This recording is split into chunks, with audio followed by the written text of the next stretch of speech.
오늘 우리에게 주신 말씀은 고린도전서 8장 1절에서 13절까지 말씀입니다. 우리가 한 절씩 교독하도록 하겠습니다.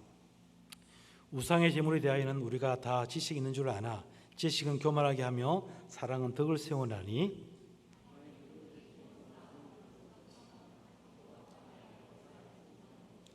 또 누구든지 하나님을 사랑하면 그 사람은 하나님도 알아주시느니라.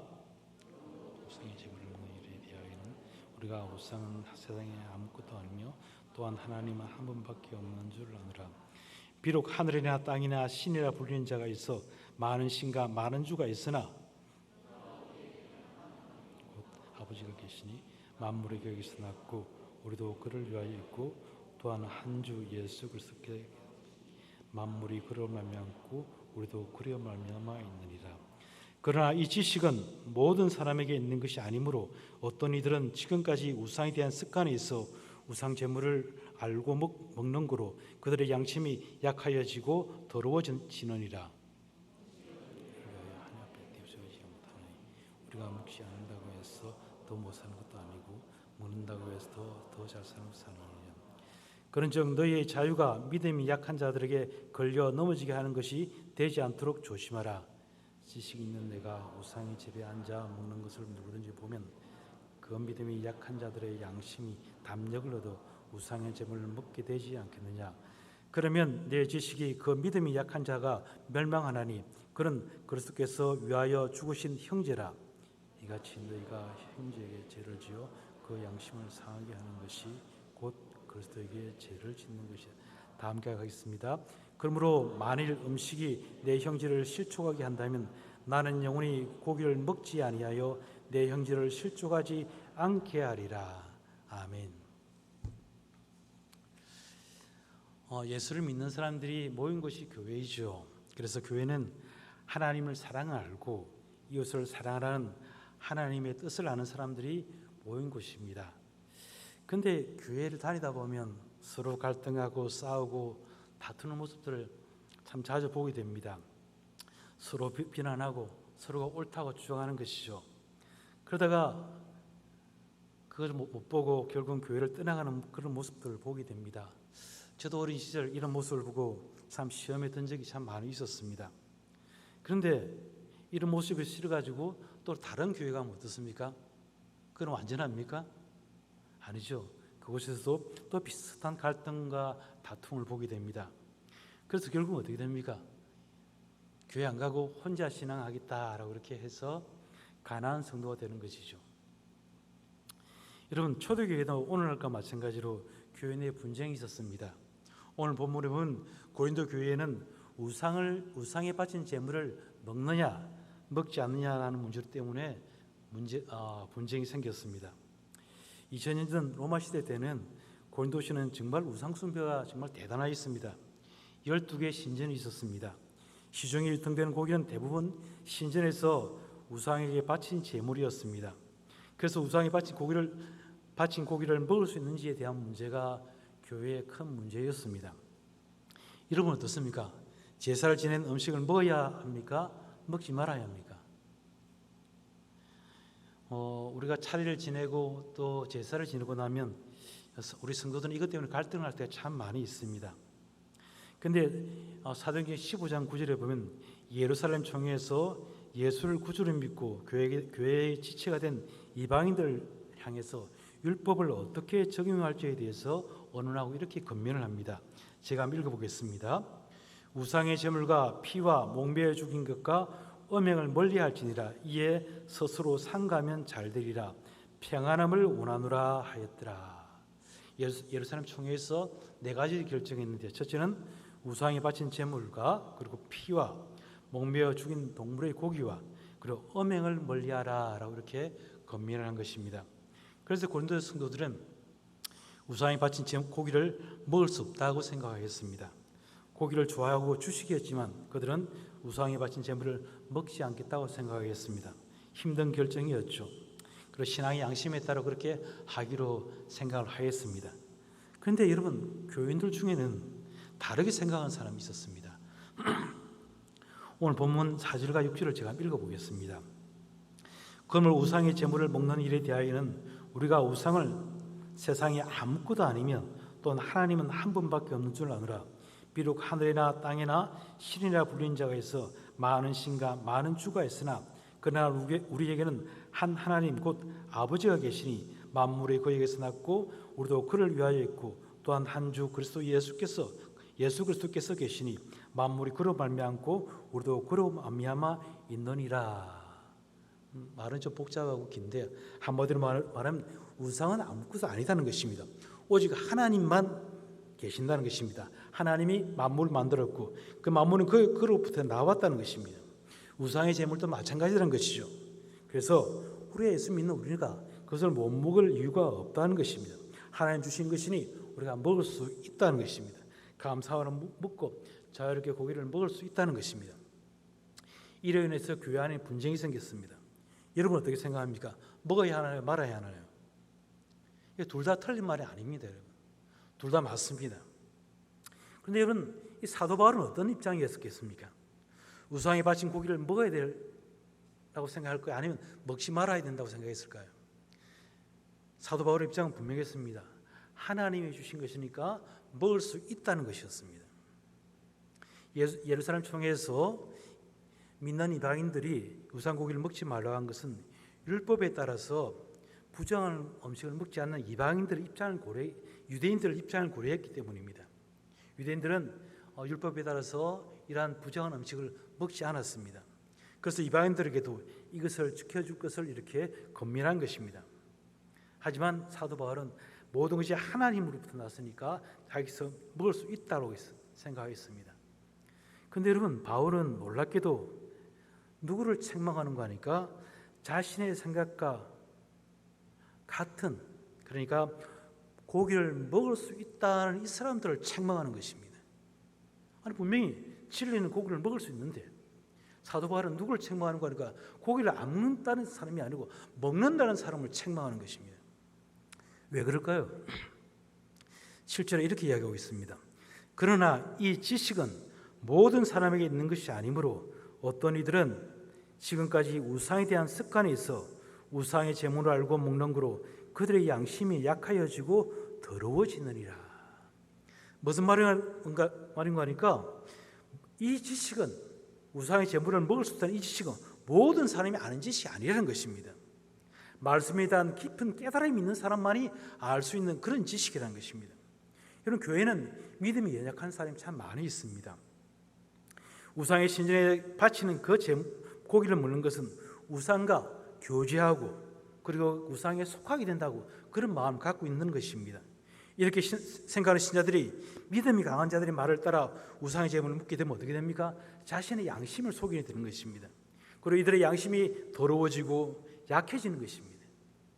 그래서 사도 바울은 우상의 제물을 먹어도 된다는 사람들을 책망하는 것입니다.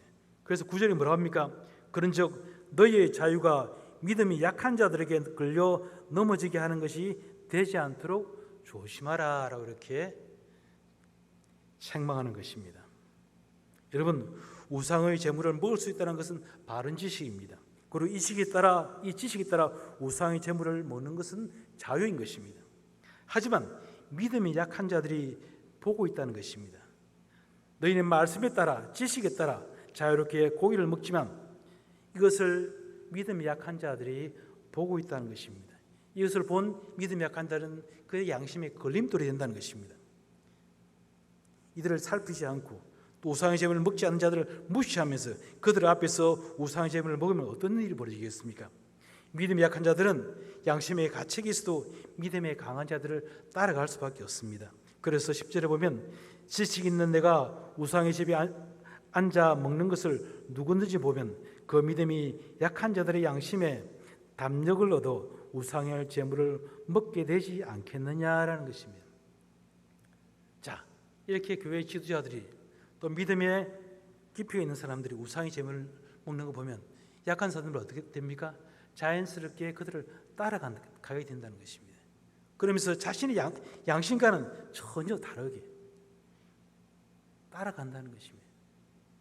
내 마음속에 끓임이 있는데 이 우상의 제물 바친 이 고기를 먹으면 내가 우상과 연합하는 그런 끓임직함이 있는데도 그들은 담력을 얻어서 먹는다는 것입니다.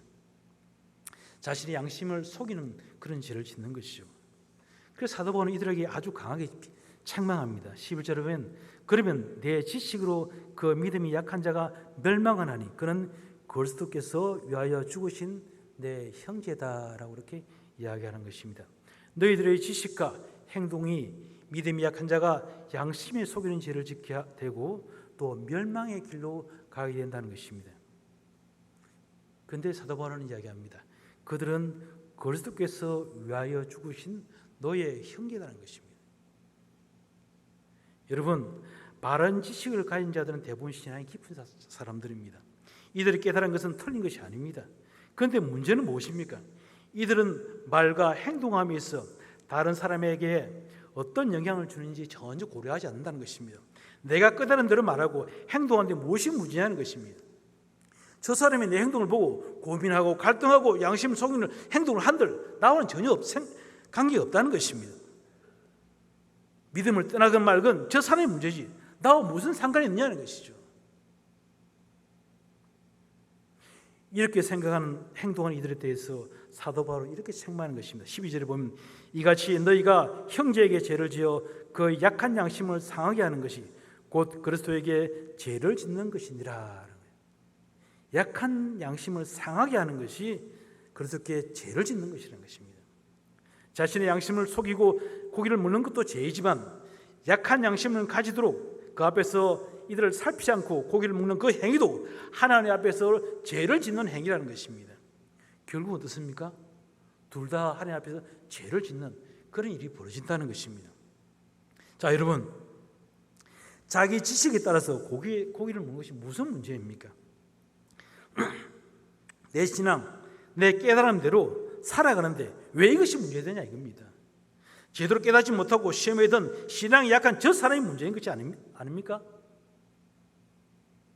여러분 생각 어떻습니까? 그런데 성경은 그것을 죄라고 합니다. 믿음이 약한 형제가 자신의 양심을 속이는 죄를 범하게 하고 멸망의 길로 가게 하는 그런 동기를 만들었다는 것입니다. 그런데 더 억울한 것이 있죠. 누굽니까? 아니, 신앙이 깊은 지도자를 따라서 자신의 양심은 꺾이지만 그들을 따라서 나는 올바르게 행했는데 왜 이게 죄가 되냐 이거죠. 로마서 23절에 보면 의심하고 먹는 자는 정죄되었나니 이는 믿음을 따라 하지 아니하였기 때문이라. 믿음을 따라 하지 아니하는 것은 다 죄니라는 것입니다. 여러분, 믿음으로 하지 아니하고 의심을 하면서 고기를 먹었다는 것입니다. 믿음을 따라 하지 아니하는 것은 멸망으로 가는 바로 죄라는 것입니다. 여러분 어떻게 생각하세요? 나만 옳으면 됐지라고 그런 생각이 없나요? 여러분의 말과 행동으로 주위 사람들을 시험에 든 적이 없습니까? 모두가 끄림칙하게 싫어하는데도 자신의 생각만 옳다고 끝까지 고집하면서 여러분 공동체를 힘들게 한 적이 없습니까? 그런데 이분들의 말을 들어보면 옳습니다. 틀린 말이 전혀 없습니다. 정말 다 옳습니다. 한마디 틀린 말이 없습니다. 성경 말씀 그대로 합니다. 하지만 이들의 말과 행동은 정말 사람들을 힘들게 합니다. 독단적이고 교만한 것이죠. 이들의 말과 행동이 결국은 그 공동체의 폭탄과 같은 그런 역할을 하는 것이죠. 신앙이 약한 성도들을 양심을 속이면서 이들을 따르게 한다는 것입니다. 존 칼빈은 이 본문을 주의하면서 이렇게 이야기합니다. 성숙한 그리스도인의 교만하는 행동이 얼마나 잔인하고 무정한가. 성숙한 그리스도인의 교만하는 행동이 얼마나 잔인하고 무정한가라고 이렇게 탄식하는 것입니다. 칼빈은 이들을 성숙한 그리스도인이라고 합니다. 그런데 이들의 행동과 말은 교만하고 잔인하고 무정하다는 것입니다. 칼빈은 독자들에게 이렇게 질문하는 것입니다. 이들은 과연 성숙한 그리스도인입니까? 여러분 생각은 어떻습니까? 아마 이들을 성숙한 그리스도인이라고 말하지 않을 것입니다. 왜냐하면 겸손이 예수님의 모습이시고 교만은 바로 마귀의 모습이기 때문입니다. 그래서 사도 바울은 이렇게 권면합니다. 1절에 보면 우상의 제물을 대하여는 우리가 다 지식이 있는 줄 아나 지식 교만하게 하면 사랑은 덕을 세우나니 라고 이렇게 이야기를 합니다. 사람들은 다른 사람보다 지식을 많이 가지게 되면 자연스럽게 어떻게 됩니까? 자신을 자랑하고 또 가르치려고 남을 무시하게 된다는 것입니다. 여러분, 지식이 잘못된 것이 아니라는 것입니다. 이 지식을 가진 자가 마귀와 같이 높아져서 교만하게 사용하기 때문인 것입니다. 남을 살피지 않는 것입니다. 이를 통해서 공부가 힘들어지는 것입니다. 그래서 사도 바울은 이렇게 얘기한 것입니다. 지식보다 중요한 것은 덕이라는 것입니다. 덕을 세우는 것은 바로 사랑으로서 덕을 세운다는 것입니다. 여러분, 그럼 어떻게 사랑으로 덕을 세우겠습니까? 사도 바울은 13절에 이렇게 이야기합니다. 그러므로 만일 음식이 내 형제를 실족하게 한다면 나는 영원히 고기를 먹지 아니하여 내 형제를 실족하지 않게 하겠다라고 이야기합니다. 사도 바울은 내 형제가 실족하지 않도록 영원히 고기를 먹지 않겠다고 선언하는 것입니다. 이것이 사랑의 모습인 것입니다. 이걸 덕을 세우는 모습인 것입니다. 여러분, 근데 여러분, 그냥 말로 잘 설명하고 고기를 먹도록 잘 건면해서 설득해서 굳이 이렇게 할 필요가 있겠습니까? 잘 가르쳐서 같이 먹으면 되잖아요. 여러분, 근데 여러분 한번 물어보겠습니다. 여러분 제사상에 놓여진 음식을 먹으러 가면 어떻습니까? 참 많이 끓이낌 없이 감사하게 먹습니까? 여러분, 세상 속에서 오랫동안 제사를 지내고 온 그런 분들에게 제사상에 차려진 그 음식을 먹으라면요, 저도 선뜻 손이 안 갑니다. 부담이 됩니다. 왜요? 우리 사람들은 대부분 다 귀신이 먹은 음식이라고 생각합니다. 귀신의 음식이라고 생각합니다. 이런 생각들이 잘 바뀌질 않습니다, 여러분. 왜냐하면 그 생각들이 우리 피 속에, 우리 몸속에 깊이 체득화되어 있기 때문입니다. 이 사실을 사도 바울은 너무나 잘 아는 것입니다. 그래서 그들을 가르치고 그들을 바꾸려고 하지 않았습니다. 왜냐하면 그게 복음의 진리가 아니니까요. 그냥 고기를 먹지 않겠다는 것입니다. 내 양심을 위해서가 아니라 저들을 양심을 위해서 나는 평생 영원히 고기를 먹지 않겠다고 선언하는 것입니다. 그래서 음식으로 인해서 내 형제가 실족하지 않도록 영원히 고기를 먹지 않겠다는 것입니다. 사도 바울은 그렇게 형제를 사랑하고 공동체의 덕을 세우기 위해서 이렇게 결단하는 것입니다. 여러분, 우리는 모두 예수를 믿음으로 하나님 자녀가 되었습니다. 그리고 주님의 몸된 교회의 지체가 되었습니다. 그런데 교회 안에는 이렇게 신앙이 장성한 자가 있는 반면 약한 자가 있고 또 어린아이 신앙까지 젖먹는 신앙도 있다는 것입니다. 그래서 나 혼자 신앙생활을 잘한다고 잘하는 것이 아니라는 것입니다. 우리는 교회라는 이 공동체, 주님의 몸된 공동체에 속한 그런 사람이라는 것입니다. 내 말과 내 행동이 나의 관련된 우리 교회 성도들이 다 영향을 준다는 것입니다. 그래서 예수님께서는 이렇게 경고하십니다. 다 함께 한번 읽어보겠습니다. 마태복음 18장 6절과 7절인데요. 누구든지 나를 믿는 이 작은 자 중 하나를 실족하게 하면 차라리 연자 맷돌이 그 목에 달려서 깊은 바다에 빠뜨려지는 것이 나으니라. 실족하게 하는 일이 있음으로 말미암아 세상에 화가 있도다. 실족하게 하는 일이 없을 수 없으나 실족하게 하는 그 사람에게는 뭐가 있다고요? 화가 있도다. 내 말 때문에, 내 행동으로 인해 약간의 형제가 실족하면 하나님께서는 그 말과 그 행동에 대해서 반드시 죄의 대가를 묻겠다는 것입니다. 어떻게 해요? 누구든지 나를 믿는 이 작은 자 중 하나를 실족하게 하면 어떡해요? 차라리 연자 맷돌이 그 목에 달려서 깊은 바다에 빠뜨려지는 것이 나으리라. 그보다 더 심한 화를 당하게 될 것이라는 것입니다. 누구의 말씀입니까? 예수의 말씀. 하나님께서는 그 연약한 성도, 어린 성도, 그만큼 귀하게 생각한다는 것입니다. 제가 과거 직장을 다닐 때 한 23년가량 항공기 품질 관리 업무를 하였습니다. 그래서 제 체질상 항상 무엇이 옳고 무엇이 그런지, 맞는지 틀린지 이것이 나의 모든 생각의 초점이었습니다. 그러다 보니 가정에서도 교회에서도 항상 비판적이었습니다. 이것이 저는 능력이라고 생각했습니다. 정말 직장에서는 제가 칼이었습니다. 잘 안 믿기죠, 그죠? 예. 그래서 제가 이 직장 다니는 데가 사역자가 된다는 게 다들 깜짝 놀라더라고요. 그 직장 동료들이 많이 힘들어했습니다. 아내가 나에게 이렇게 문제를 의논하면 저는 1, 2, 3, 1, 2, 3 이라면 탁탁탁 답을 지적하면서 답을 다 줬습니다. 아내도 많이 힘들어했습니다. 그런데 문제는 나는 옳은 말을 하고 바른 말을 하는데 내 주위에는 사람이 없는 것이었습니다. 그래서 제가 목회를 시작한 지 한 10년, 11년 돼 가는데요. 하나님께서 다루신 부분이 바로 이 부분입니다. 내 주장을 고집하거나 내가 누가 문제를 갖고 싸우거나 지적질하면 왠지 마음에 힘이 듭니다. 너무 무겁습니다. 그래서 그날 밤 기도 시간이 되면 너무나 답답한 것이죠. 해결하지 않을 수 없는 것입니다.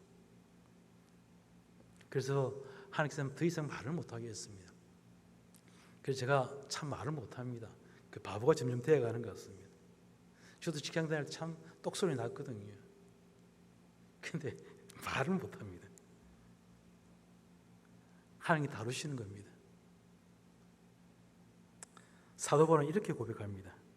제가 한번 읽어보겠습니다. 고린도전서 9장 20절과 22절에 유대인에게는 내가 유대인과 같이 된 것은 유대인을 얻고자 함이요 율법 아래 있는 자들에게는 내가 율법 아래 있지 아니하나 율법 아래 있는 자와 같이 된 것은 율법 아래 있는 자들을 얻고자 함이요 율법 없는 자에게는 내가 하나님께는 율법 없는 자가 아니요 도리어 그리스도의 율법 아래 있는 자이나 율법 없는 자와 같이 된 것은 율법 없는 자들을 얻고자 함이요 약한 자들에게 내가 약한 자와 같이 된 것은 약한 자들을 얻고자 함이요 내가 여러 사람에게 여러 모습이 된 것은 아무쪼록 몇 사람이라도 구원하고자 함이라.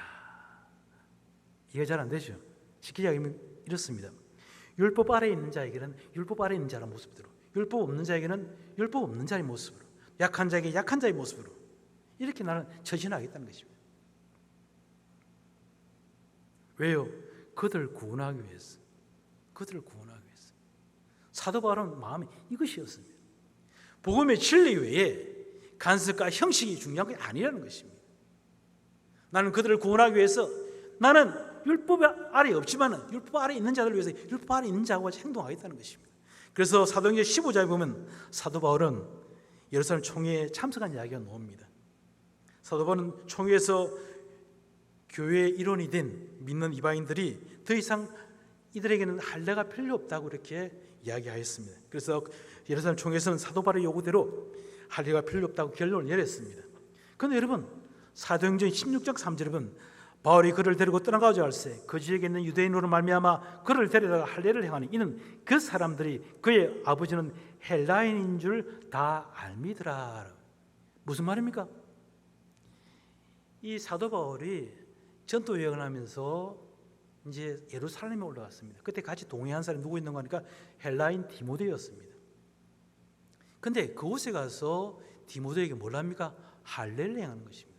분명히 그는 예루살렘 총회에서 이방인들에게는 할례가 필요 없다고 주장해서 결국은 할례 안 받도록 했는데도 불구하고 그는 예루살렘에 올라갑니까? 유대인들이 가서는 그와 따른 그 헬라인 디모데에게 할례를 행하게 한다는 것입니다. 왜요? 그들을 구원하기 위해서, 유대인들을 구원하기 위해서 이방인 디모데를 할례를 행하게 한다는 것입니다. 사도 바울의 관심은 오직 구원에 있었다는 것입니다. 한 영이라 더 구원하기 위해서, 교회의 덕을 세우기 위해서 본과 관계없는 간섭과 생각과 지식을 다 내려놓아 버린 것입니다. 여러분, 옳고 그름보다 더 중요한 것이 있습니다.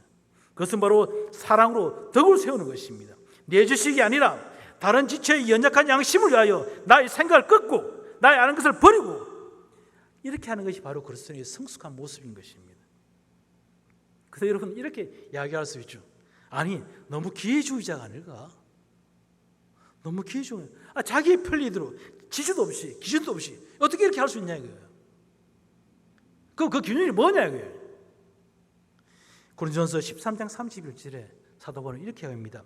그런즉 너희가 먹든지 마시든지 무엇을 하든지 다 하나님의 영광을 위하여 하라. 그의 기준은 분명했습니다. 하나님의 영광을 위해서 하는 거예요. 먹든지 마시든지 무엇을 하든지 모든 살 때 하나님의 영광을 위하여 했다는 것입니다. 왜 먹어? 하면 하나님 영광을 위해서. 왜 안 먹어? 하나님 영광을 위해서. 먹느냐 마느냐 그게 중요한 게 아니라는 것입니다. 먹고 안 먹고 하는 것은 하나님을 위해서, 하나님 영광을 위해서 내가 하겠다는 것입니다. 이것이 한 차원 더 높은 성숙한 성도인 것입니다. 여러분, 이것이 바울이 말하는 신앙의 성숙함입니다. 우리가 어떤 말을 하거나 어떤 행동을 하기 전에 반드시 생각해야 할 것은 하나님의 영광입니다. 내 말이, 내 행동이 하나님께 영광이 되느냐라는 것을 생각한 것입니다. 그런데 여러분, 하나님께서는 어떻게 영광을 받으시겠습니까? 바로 하나님의 말씀에 따라서 마음과 뜻과 정성을 다해서 하나님을 사랑하고, 또 뭐죠? 이웃을 내 몸같이 사랑하는 것입니다. 이웃을 사랑하는, 내 몸같이 사랑하는 첫걸음은 무엇입니까? 바로 이웃을 이해하고 그들이 실족하지 않도록 행동하는 것입니다. 이것이 바로 하나님께 영광을 돌리는 것입니다. 여러분, 교회는 정말 다양한 사람들이 있고 수많은 사람들이 옵니다. 병원에 육신이 아픈 사람이 가듯이 교회는 정신적으로, 육체적으로, 영적으로 상처받고 아픈 사람들이 찾아옵니다. 대부분 다 영적으로 참 많이 연약한 분들입니다. 이분들 중에는 어쩌면 정말 살아가는 것이 너무 힘들어서 삶의 끝자락에서 마지막 희망을 붙잡고 교회에 온 분들도 있습니다, 여러분. 그럼 이분들을 어떻게 해야 되겠습니까? 어떻게 하는 게 좋겠습니까, 여러분? 먼저 이들의 잘못을 지적하고 훈계하고 가르쳐야 되겠습니까? 아니다는 것입니다. 이분들도 자신의 문제가 무엇인지 너무나 잘 알고 있다는 것입니다. 하지만 스스로 이 문제를 해결하지 못했기 때문에 교회를 찾아오는 것입니다. 그래서 먼저 이들을 사랑의 눈으로 바라보고 이들을 이해하기 위해 노력해야 된다는 것입니다. 그리고 이들의 문제를 함께 고민하고 기도가 도와야 됩니다. 그리고 이들이 스스로 말씀이 앞에 설 수 있도록, 이게 나갈 수 있도록 조금씩 가르치는 것입니다. 그런데 여기 중요한 것이 무엇입니까? 바로 이분들이 자신의 양심을 속이는 행동을 하지 않도록 이들에게 모범을 보이는 것입니다. 그를 위해서 우리는 우리의 말과 행동을 절제해야 되는 것입니다. 내를 위해서가 아니고 그 상대를 위해서 그런 것입니다. 여러분, 한 사람을 성숙한 신앙으로 세우는 것은 결코 쉽지가 않습니다. 마치 어린 자녀를 키우듯이 사랑으로 보살피고 이들의 실수를 받아주고 성숙한 신앙이 되어서 그리스도의 향기가 나타날 때까지 우리가 기다려주고 함께 하는 것입니다. 이를 위해서는 우리 뭐가 필요합니까? 우리의 눈물의 헌신과 절제와 기도가 필요합니다. 왜 이렇게 이들을 사랑하고 이들을 위해 절제해야 합니까? 우리 다 함께 한번 읽어보겠습니다. 11절 하반절인데요. 그는 그리스도께서 위하여 죽으신 형제라라고 되어 있습니다. 그들은 하나님이신 예수님께서 저주 십자가에서 흘린 피로 값주고 사신 우리의 형제이기 때문에 그렇습니다. 나의 형제라는 것입니다. 나의 형제라는 것입니다. 남이 아니라는 것입니다. 그리스도 안에서 한 몸 된 형제라는 것입니다. 여러분, 우리는 하나님 사는가 예수 그리스도의 십자가 은혜를 먼저 경험한 사람들입니다. 그래서 우리가 약한 형제를 보고 향해서 옳고 그름을 따지기보다 이분들이 실족하지 않도록 이해하고 격려하고 그리고 하나님 사랑으로 그분들을 품어주어야 됩니다. 이런 저와 여러분 되시기를 주님의 이름으로 축원드립니다. 다시 한번 찬양했으면 좋겠습니다.